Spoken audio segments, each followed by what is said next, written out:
तो कला एक अभिव्यक्ति है जो इंसान को उसकी डेस्टिनी तक पहुंचाने का कार्य करती है। भाई साहब द्वारा एक स्वच्छता को लेकर जो गाना लिखा गया था उसे जब शिवराज सिंह जी मुख्यमंत्री थे तो उनके द्वारा सराहाया गया था। यदि शिक्षक हमारे देश का सुदृढ़ रहेगा तो इस समाज को हम बहुत अच्छी ऊंचाई दे सकते हैं। इसलिए शिक्षा सबसे ज्यादा जरूरी है। कर चले हम फिदा जानो तुम साथियों, अब तुम्हारे हवाले वतन साथियों। की आंखों में मंजिल की तस्वीर होना चाहिए, रस्सियां नहीं लोहे की जंजीर होना चाहिए। और दुश्मन कितना भी बड़ा हो हम लड़ लेंगे, बस हमारे तरकश में वो तीर होना चाहिए, बस हमारे तरकश में वो तीर होना चाहिए। अद्भुत सर। ये आप ही की रचना रही है सर? जी बिल्कुल, चोरी बहुत करने की आदत ही नहीं। अच्छा सर, आप एक कवि भी हैं, शिक्षक भी हैं, एक गायक कलाकार भी हैं, तो सर ये अद्भुत कला का कॉम्बिनेशन आपके अंदर सर, और ये मतलब कैसे आया, और इस बारे में थोड़ा सा बताइए सर। प्रणाम, नमस्कार। तो स्वागत है आप सभी का series of the next Bharat episode 5 में, एक कदम अगले भारत की ओर में। आज हमारे साथ है एक कवि, एक कलाकार, शिक्षक, प्राचार्य व अनेकों प्रतिभाओं के धनी आदरणीय श्री संदीप जी यादव साहब। नमस्कार, बहुत बहुत धन्यवाद कौशिक जी। जी जी, स्वागत है भाई साहब आपका। और मैं आपको बता देना चाहता हूँ कि भाई साहब द्वारा एक स्वच्छता को लेकर जो गाना लिखा गया था उसे जब शिवराज सिंह जी मुख्यमंत्री थे तो उनके द्वारा सराहाया गया था। मैं उस बारे में थोड़ा सा जानना चाहूंगा। कौशिक जी, वो गीत लिखा तो नहीं, मैंने गाया था और 4-5 साल हो गए इस बात को। मुख्यमंत्री जी द्वारा सराहाया गया, स्वच्छता के लिए गाया गया था और राजगढ़ में हमारे नगर में काफी चला था वो गीत। तो मैंने ये स्वच्छता के लिए हमेशा से प्रयास किया है कि जहाँ भी स्वच्छता के लिए हम कुछ कदम उठा पाएं, कुछ किसी को जागरूक कर पाएं, क्योंकि देश में अभी भी बहुत सारे लोग ऐसे हैं जिनमें सिविक सेंस नहीं है, कचरा यहाँ वहाँ फेंक देते हैं। तो स्वच्छता मुझे ऐसा लगता है कि आज की सबसे बड़ी आवश्यकता है और हर व्यक्ति को अपने आसपास के पर्यावरण को साफ स्वच्छ रखने की आवश्यकता है। तो इस विषय में मेरा प्रयास था जो कि सफल रहा और आपका आशीर्वाद रहा, आप लोगों का। तो आगे भी मैं इस प्रकार का काम करता रहूँ। आप प्राचार्य हैं, एक शिक्षक हैं, उस रूप में आप इस देश में क्या भूमिका निभाना चाहते हैं एक शिक्षक के रूप में, या क्या बदलाव चाहते हैं? देखिए, शिक्षक के रूप में तो मैं एक ही बात कहना चाहूंगा कि हमारे देश में अभी भी शिक्षा का जो स्तर है उसे बढ़ाने की बहुत ज्यादा आवश्यकता है। और शिक्षा के क्षेत्र में सबसे बड़ी जो अभी एक विडंबना मुझे लग रही है वो ये है कि शिक्षकों का सम्मान जो है वो कहीं न कहीं इस देश में कम होता जा रहा है। आए दिन मैं कई ऐसी घटनाएं देखता रहता हूँ कि शिक्षकों की पिटाई की गई, वहां पे ऐसा किया गया। देखिए, जहाँ पे जिस भी राष्ट्र की नींव अगर शिक्षा के क्षेत्र में कमजोर रहेगी तो उस राष्ट्र का विकास नहीं हो सकता है। इसलिए सबसे ज्यादा मैं शिक्षक के रूप में एक ही बात कहना चाहूंगा कि यदि शिक्षक हमारे देश का सुदृढ़ रहेगा तो इस समाज को हम बहुत अच्छी ऊंचाई दे सकते हैं। इसलिए शिक्षा सबसे ज्यादा जरूरी है और शिक्षा के प्रति और शिक्षकों के प्रति बच्चों का और अभिभावकों का जो नजरिया है वो बदलना चाहिए। सम्मान पूर्वक रहे और एक आत्मीयता रहे। जी बिल्कुल। सर, आप एक कवि भी हैं, शिक्षक भी हैं, एक गायक कलाकार भी हैं, तो सर ये अद्भुत कला का कॉम्बिनेशन आपके अंदर सर, और ये मतलब कैसे आया, और इस बारे में थोड़ा सा बताइए सर। देखिए कौशिक जी, आप मेरे स्टूडेंट भी रहे हैं तो आप मुझे जानते हैं कि कला के प्रति मेरा सम्मान शुरू से रहा है। जी सर। चाहे आप भी ये पॉडकास्ट शूट कर रहे हैं तो ये भी एक कला है अपने आप में, प्रश्न पूछना भी। तो कला एक अभिव्यक्ति है जो इंसान को उसकी डेस्टिनी तक पहुंचाने का कार्य करती है। तो मुझे ऐसा लगता है कि कला का सम्मान होना चाहिए, चाहे वो नृत्य की कला हो, गायन की कला हो, ड्राइंग की कला हो, कोई सी भी कला हो। और रही बात कि मैं कवि भी रहा, एक शिक्षक भी रहा और गायक भी रहा, तो इसके पीछे यही कारण है कि मुझे कविता लिखना बचपन से ही पसंद था। इसके साथ मेरे घर में थोड़ा संगीत का भी माहौल रहा तो मुझे गाना भी पसंद है। तो कहीं न कहीं मुझे जब कवि सम्मेलन करता था तब भी मुझे ये चीज़ बहुत काम आती थी और मेरी कविताओं को प्रस्तुत करने में भी ये सारी चीज़ें मुझे काम आती हैं। और एक शिक्षक में यदि वो शिक्षक बहुमुखी हो तो कहीं न कहीं ये चीज़ें बच्चों को भी पढ़ाने में आसान हो जाती है। हम हर चीज़ को उनको उदाहरण के माध्यम से समझा सकते हैं। उनसे जुड़ जाते हैं, जुड़ वो जोड़ जाते पाते हैं। हैं। बिल्कुल। अच्छा सर, तो सर ये जो कविताएं जो आपकी, उसमें से सर कुछ हमें सुना दीजिए, हमारी जनता को सुना दीजिए सर। बिल्कुल, जनता तो सुन लेगी। तो 4 पंक्तियाँ मैं सुनाना चाहता हूँ कि आंखों में मंजिल की तस्वीर होना चाहिए, रस्सियां नहीं लोहे की जंजीर होना चाहिए। और दुश्मन कितना भी बड़ा हो हम लड़ लेंगे, बस हमारे तरकश में वो तीर होना चाहिए, बस हमारे तरकश में वो तीर होना चाहिए। अद्भुत सर। ये आप ही की रचना रही है सर? जी बिल्कुल। ये अद्भुत कविता रही सर, और साथ ही में आप गायक कलाकार भी हैं, तो सर यही निवेदन रहेगा कि थोड़ा सा गाकर भी हमारी जनता को सुना दीजिए। बिल्कुल। कर चले हम फिदा जानो तन साथियों, अब तुम्हारे हवाले वतन साथियों, कर चले हम फिदा, जानो तन साथियों, अब तुम्हारे हवाले वतन साथियों। बहुत शानदार सर। अच्छा सर, इन्हीं कलाओं के साथ में कोई ऐसी अद्भुत कला जो अंदर छुपी हो जी, जिसे आप बताना चाहें सर, जैसे कुछ मिमिक्री वगैरह अगर आप करना चाहें। मिमिक्री में कौशिक जी करता हूँ, और मुझे खास करके जो सबसे अच्छी लगती है मिमिक्री वो है शनि देओल की। अच्छा सर, शनि देओल का एक डायलॉग है, ये एक मजदूर का हाथ है कातिया, लोहा पिघलाकर उसका आकार बदल देता है, ये ताकत खून पसीने से कमाई गई रोटी की है, मुझे किसी के टुकड़ों पर पलने की जरूरत नहीं, डराकर लोगों को वो जितना है जिसकी हड्डियों में पानी भरा होता है, मर्द बनने का इतना ही शौक है तो कुत्ते का सहारा लेना छोड़ दे कातिया, और कातिया मेरा गला इसलिए बैठा हुआ है क्योंकि यह माइक नहीं है। Thank you. सर बड़ा ही अद्भुत सफर रहा आपकी कलाओं के साथ में कुछ क्षणों का। जी, और सर इसी के साथ में मैं ये पूछना चाहूंगा सर थोड़ा सा अलग, कि अगर इस देश में आपको बदलाव लाने का एक मौका दिया जाए, चाहे आप एक मंत्री के रूप में उस चीज का बदलाव लाएं या एक अधिकारी के रूप में, तो सर सबसे बड़ा बदलाव आप क्या लाना चाहेंगे सर?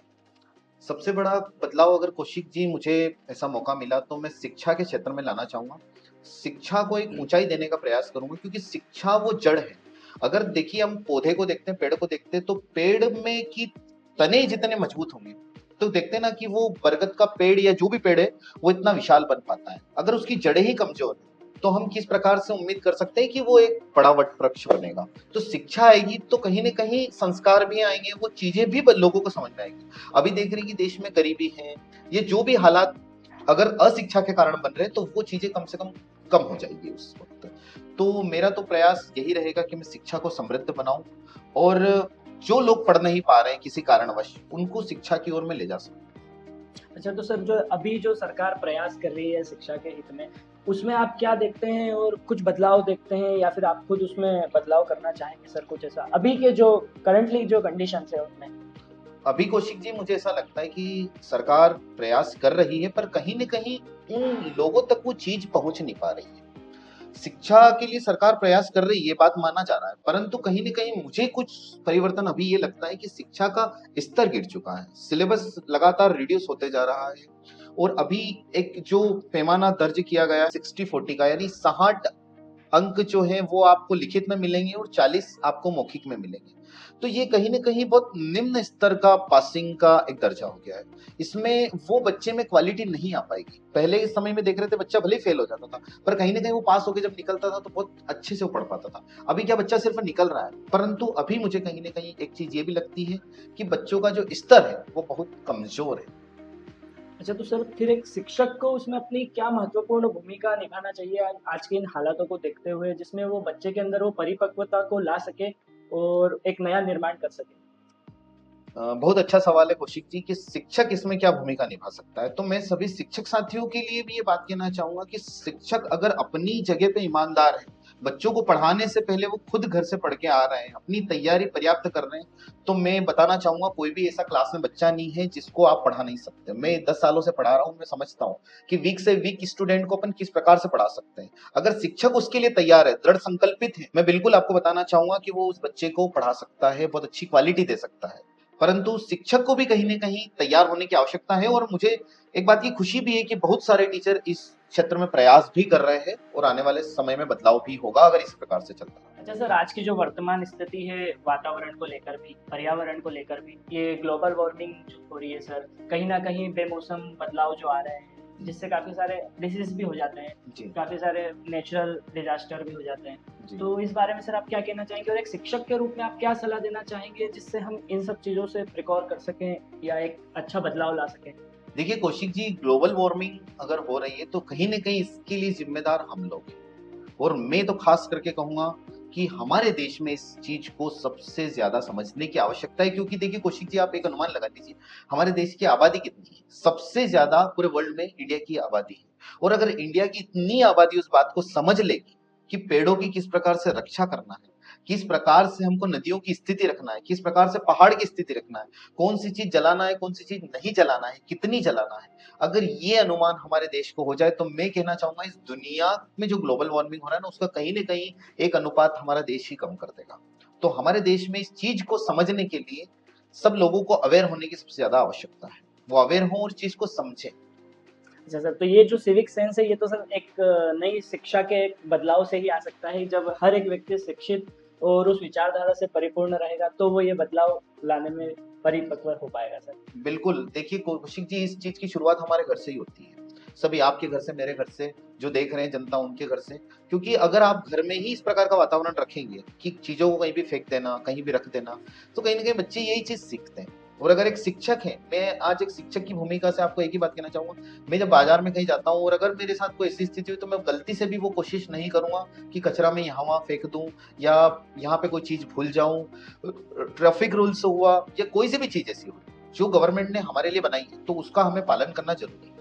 अच्छा सर, इन्हीं सब के साथ में सर आप काफ़ी सारे सोशल वर्क भी करते हैं, जी कहीं न कहीं वृक्षारोपण के लिए भी, और जो असहाय लोग हैं उनकी सहायता करते हैं सर। जी बिल्कुल। उस बारे में थोड़ा-सा बताइए, और अगर कोई आपसे जुड़ना चाहे तो कैसे जुड़ सकता है सर? देखिए कौशिक जी, अपने देश में मैं जहाँ तक समझता हूँ कि बहुत सारे असहाय लोग हैं। अभी कई लोग तो ऐसे हैं कि जिनको एक वक्त का खाना भी नहीं मिल रहा है और सोने की भी उनके साथ व्यवस्था है। कई लोगों को मैंने देखा यहाँ वहाँ सो जाते हैं, बारिश में उनको बहुत समस्याओं का सामना करना पड़ता है। तो मैं कई बार, मेरे को उन पे ऐसा लगता है कि मुझे उनकी हेल्प कर देना चाहिए।